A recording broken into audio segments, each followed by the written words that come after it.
76% of workers say they feel burned out. And for INFJs, that number might as well be 100. Why? Because we say yes when our body is screaming no. Every INFJ knows the silent cost of over-agreeing, exhaustion, resentment, and losing pieces of yourself just to keep the peace. Every time you force yourself to say yes when you want to say no, you're actually spending two different resources. The first is obvious, your time.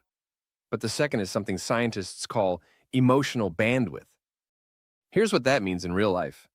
When you reluctantly agree to help your coworker with their project, you're not just giving up those 2 hours. You're also spending mental energy on dreading it, resenting it, and probably complaining about it to anyone who will listen.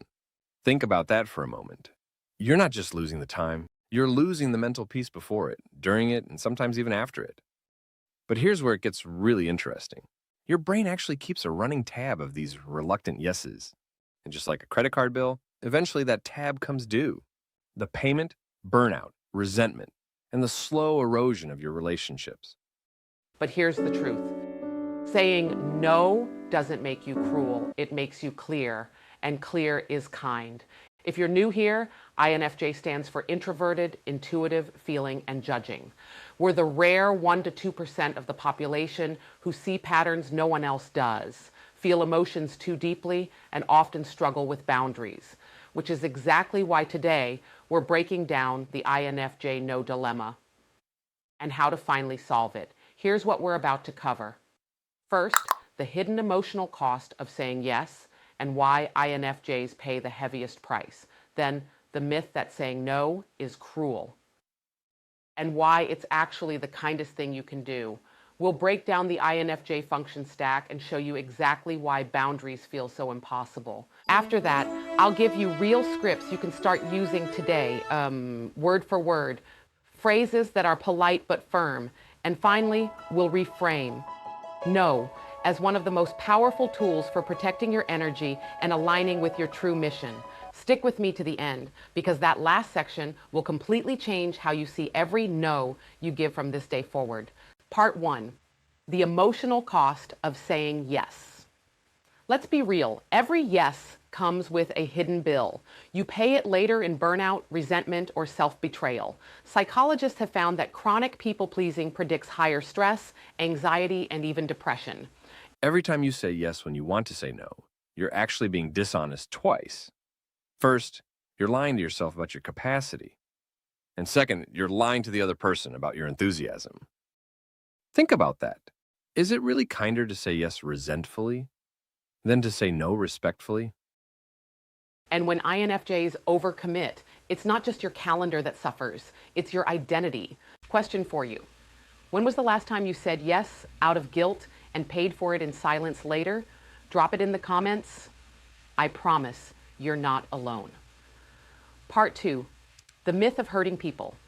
Here's the lie INFJs believe: if I say no, I'll hurt them. But leadership research proves the opposite.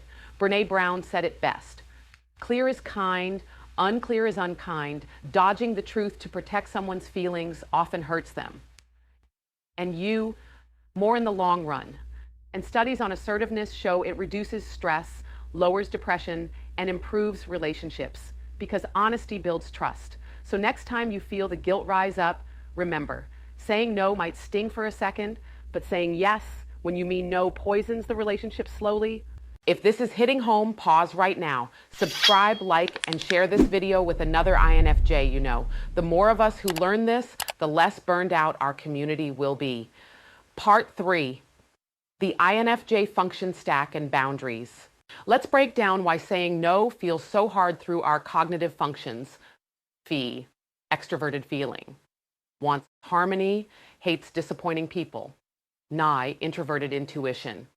Already sees the long-term consequences of saying yes, but still struggles to act. Tie, introverted thinking. Overanalyzes the perfect wording until the moment passes. C, extroverted sensing. When we're stressed, we flip. Impulsive, reactive, or shutting down completely. Sound familiar? That's the INFJ no dilemma. 4 functions. pulling in opposite directions. Your problem is that you feel like you're not allowed to say no. Think about your last reluctant yes. That moment when your mouth said, sure, no problem, but your brain was screaming, what are you doing? That's not a communication issue. That's a permission issue. Question: which one of these do you feel hijacks you most when you try to set a boundary? Part 4. Scripts and strategies for saying no. Theory is nice, but let's get practical. Here are scripts you can actually use. The capacity no, work. I want to do this justice. I'm at capacity this week. If it can shift to Tuesday, I can deliver quality. Otherwise, I need to pass. The values no, personal. I care about you and I need tonight for rest so I can show up well this weekend. Let's plan for Saturday. The scope no, work. To stay on deadline for Project A, I'd need to decline this add-on. If priorities change, what should drop? The money ask, family. I'm not able to lend money right now. I can help you brainstorm other resources. The family guilt trip. But we always have Christmas dinner at our house. Here's how you handle it. Mom, I love our Christmas traditions. They're one of my favorite parts of the year. This Christmas, Sarah and I really need to split time between both families. Could we do Christmas Eve here instead? I'll bring that apple pie you love. The repeat offender. I've mentioned I can't take last-minute requests. To keep things smooth, please send needs by Wednesday. Notice the structure. Respectful, concise, but firm. These scripts work because they balance clarity with care.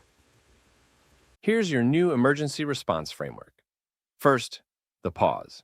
Never respond to emergencies immediately. Second, the question. What would you do if I wasn't available? Third, the limited offer. I can give you 15 minutes to brainstorm solutions, but I can't take this on. This approach keeps you helpful without becoming the solution. Now, let's talk about what happens when you start implementing this. Week 1, you'll feel guilty. That's normal. Your brain is breaking a lifetime habit. Week 2, you'll notice something strange. People start respecting your time more. Week 3, the magic happens. You'll find yourself with energy you didn't know you had. And here's the best part. The quality of your yeses will transform your life. Saying no isn't about being unavailable. It's about being intentionally available for what matters most. Your no is someone else's opportunity. Your boundaries are someone else's chance to grow. And most importantly, every time you say no to what doesn't serve you, you're saying yes to what does. Part 5. Reframe no as protection and power. Here's the real breakthrough. Every no is also a yes. When you say no to overcommitment, you say yes to rest. When you say no to resentment, you say yes to respect. When you say no to draining obligations, you say yes to your mission. Burnout erodes empathy, but boundaries preserve it. This is why learning to say no isn't just about time management. It's about self-preservation. Saying no isn't selfish. It's the only way your compassion can survive. Question: what's one no you need to practice this week to protect your energy? INFJs, this is your reminder. Clarity is kindness. Let's see this in action. Imagine your friend asks you to help them move this weekend. Old you, ugh, yeah, sure. Internal screaming. New you, I really appreciate you thinking of me for this. I've actually committed this weekend to finishing a project I'm behind on, but I'd be happy to recommend a great moving service I used last year. Notice what happened there. You respected their need while honoring your reality.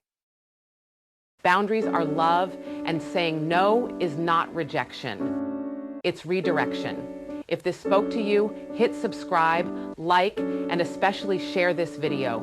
And don't stop here. Continue with my INFJ series. Watch how INFJs handle money or why INFJs burn out so easily. Binge them back to back because every video peels back another layer of our psychology. And if you want to go deeper, my book, The 2 AM Code, gives you the full blueprint for boundaries, empowerment, and digital tools to protect your energy. Starting today, give yourself permission. Permission to say no. Permission to set boundaries. Permission to choose yourself. Because the world doesn't need another exhausted yes person. It needs what only your best self can give. Because at the end of the day, saying no is how INFJs finally say yes. to themselves.